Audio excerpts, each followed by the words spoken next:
हमारे ऊपर प्रभु की कृपा है ये हम कैसे पहचाने?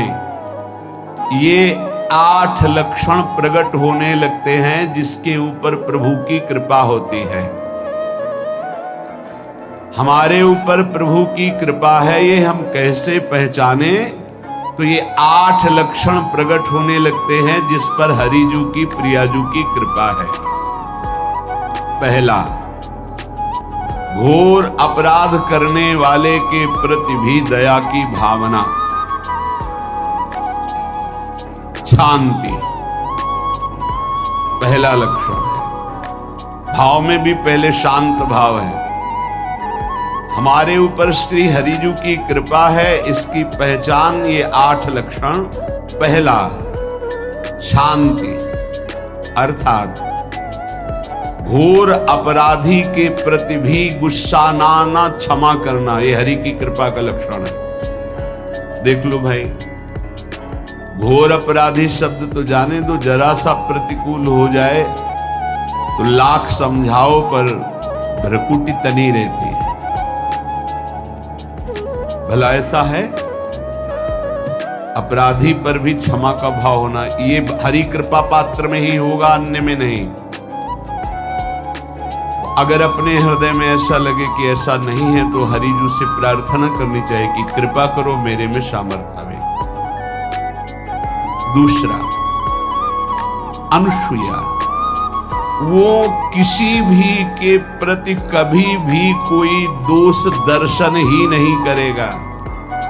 दोष कथन, दोष श्रवण की तो बात जाने दो। अनुसूया, दूसरों के गुणों में दोष ढूंढना ये नहीं होता, हरि कृपा पात्र में ही नहीं होता। ये सब भजन के नाश करने वाले हैं। जैसे पहला अपराधी पर क्रोध कर देना, तो माया ने भेजा इसीलिए था कि तुम्हारे साथ व्यवहार ऐसा करे कि तुम क्रोध करो। क्रोध करोगे तुम्हारी ऊर्जा शक्ति नष्ट हो जाएगी, अध्यात्म में जो चलने की थी। और कहीं तुमने संकल्प कर लिया तो भजन शक्ति नष्ट हो जाएगी। तो अगर भजन बल है तो गया, जरूर उसको दंड मिलेगा, पक्का मिलेगा, 100% मिलेगा, लेकिन आप खाली हो गए।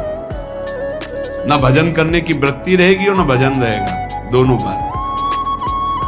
अनुसूया, किसी के सद्गुणों में दोष देखना, गुणों में दोष ढूंढना, ये हरि कृपा पात्र में नहीं होगा। ये बहुत मंगलमयी बातें हैं जिससे हमारा भजन मार्ग पुष्ट होता है। तीसरा, वो बाहर से और भीतर से पवित्र रहता है, हरि कृपा पात्र। शौचाचार का ज्ञान होना चाहिए, वस्त्र आपके पवित्र होने चाहिए, ये बाहरी जल रज आदि के द्वारा बाहरी पवित्रता। और निष्कपटता, निश्चलता, सत्य भाव, ये अंदर की पवित्रता है। अगर कपट है, छल है, असत्य है तो हृदय मलिन रहता है। भीतर और बाहर से पवित्र रहना, इसमें खास बात क्या है? भीतर और बाहर से पवित्र रहने में, भीतर और बाहर से सदैव पवित्र कौन रह सकता है? तो बोले जो पुंडरीकाक्ष भगवान श्री हरि का प्रियाजू का स्मरण करता रहता है, शवायाभ्यंतर शुचि, वो बाह्य और अभ्यंतर दोनों से पावन रहता है। तीसरी जो कृपा का लक्षण है, अर्थात वो सदैव भगवत चिंतन परायण, शौचाचार का पालन करने वाला, बाहर और भीतर से हरि कृपा पात्र पवित्र रहता है। चौथा, ऐसे कार्यों का अनुष्ठान न करे जिनमें हमारा भजन छूटता है, जिनमें सत्य छूटता है, जिनमें भगवत भाव छूटता है। जैसे आपके ऊपर कृपा हुई, आप भगवत मार्ग में चल रहे हैं, अब आप ऐसे सांसारिक कार्यों का अनुष्ठान कर रहे हैं जिनमें आपकी चित्त वृत्ति बिल्कुल भगवत विमुख हो रही, तो जीवन का लाभ क्या होगा? लाभ तो है भगवत स्मरण सहित। कल एक ने प्रश्न किया कि मैं खाता तो नहीं हूं लेकिन मांस के दुकान में मांस बेचता हूं, होटल है, क्या उचित है? ये उचित कैसे हो सकता है? तुम और भी तो व्यापार कर सकते हो। जरूरी है धर्म का पालन करने की इच्छा करते हो, धर्म आचरण करते हो, ऐसा नहीं। तो विरत बहुकर्मा, उन कर्मों से हमें विरत रहना है जो हमारे धर्म के विरुद्ध है, जो भजन के विरुद्ध है। हरि कृपा पात्र ऐसे कर्मों का अनुष्ठान कर ही नहीं सकता। अपने भजन का फल देखना भगवत कृपा पात्र की, सबको प्रदान कर देना। हिम्मत है? अपने भजन, इतनी मेहनत से किया हुआ भजन, भजन होने के बाद हे प्रभु इस भजन का फल हो, सर्वे भवन्तु सुखिना सर्वे सन्तु निरामयः। यहां तो कहते महाराज एक माला रोज आपके लिए करता हूं कि आपकी बीमारी ठीक रहे, तो शेष किसके लिए करते हो प्रभु? शेष है अगर इष्ट और गुरु के लिए तुम्हारा है कि एक माला करते तो फिर इतनी माला करते तो हमें क्या होगा? सब आपको दे देंगे तो हमें क्या होगा? तभी भजन का रहस्य ले जाना। छठवां, अपने भजन से अपने लिए कुछ भी ना चाहना और दूसरों की तो बात जाने दो, दूसरों से कुछ ना चाहना ये तो ठीक है, अपने भजन से अपने लिए कुछ ना चाहना है हिम्मत। देखो ये हरि कृपा पात्र में हिम्मत होगी। अपना भजन अपने प्रयोग में ना लाना, इसका भी आंतरिक रहस्य है।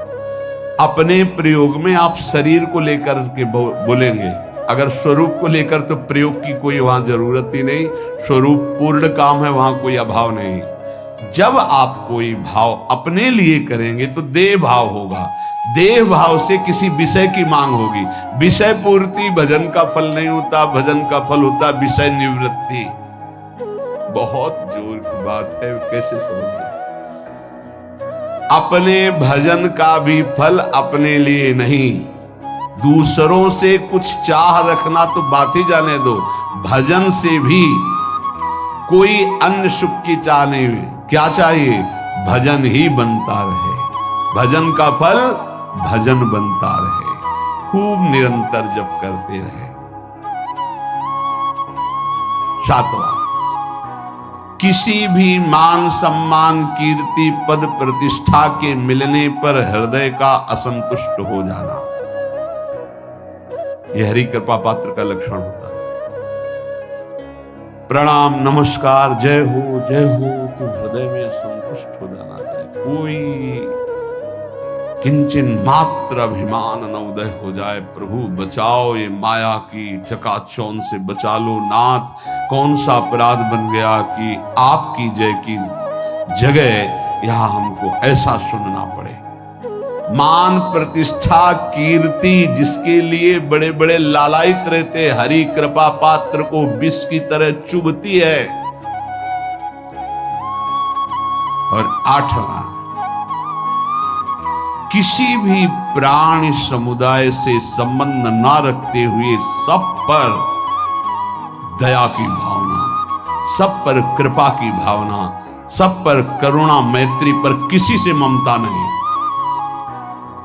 ये सूत्र बहुत व्यवहार में प्रयोग करने योग्य है। सबसे करुणा और मैत्री, पर किसी से ममता नहीं। करुणा तो करी भरत जी ने, मैत्री भी की मृग से, पर ममता रहित नहीं रहे। ममता कर ली तो अगला जन्म हिरण का हो गया। ममता नहीं रखी। निर्ममो निरहंकारा, करुणा मैत्री तो करनी है, जैसे इसमें आदेश है, गीता में जी आदेश है, अद्वेष्टा सर्वभूतान मैत्र करुणैव च, पर निर्ममो निरहंकारा, ये साधक की चतुरता है। प्राणी मात्र पर दया कृपा करुणा मैत्री, पर ममता नहीं। ममता किसी से, और यहां करुणा मैत्री ये तो गायब हो गई, केवल ममता रह गई है। अपने शरीर से ममता, शरीर संबंधियों से ममता, विषय भोगों से ममता, यही जहर है। संबंध में ये ममता ही जहर है, विचारों में अहंकार जहर है, कर्मों में ये आसक्ति जहर है। इसी जहर को मिटा दे तो जीवन मुक्त महापुरुष कर्म करते हुए, विषय सेवन करते हुए, वार्ता करते हुए, विचार करते हुए, बिल्कुल जहर रहित उसका जीवन हो गया। तो ये 8 बातें हरि कृपा पात्र में होती हैं, इनको बार बार सुनना और हृदय में धारण करना।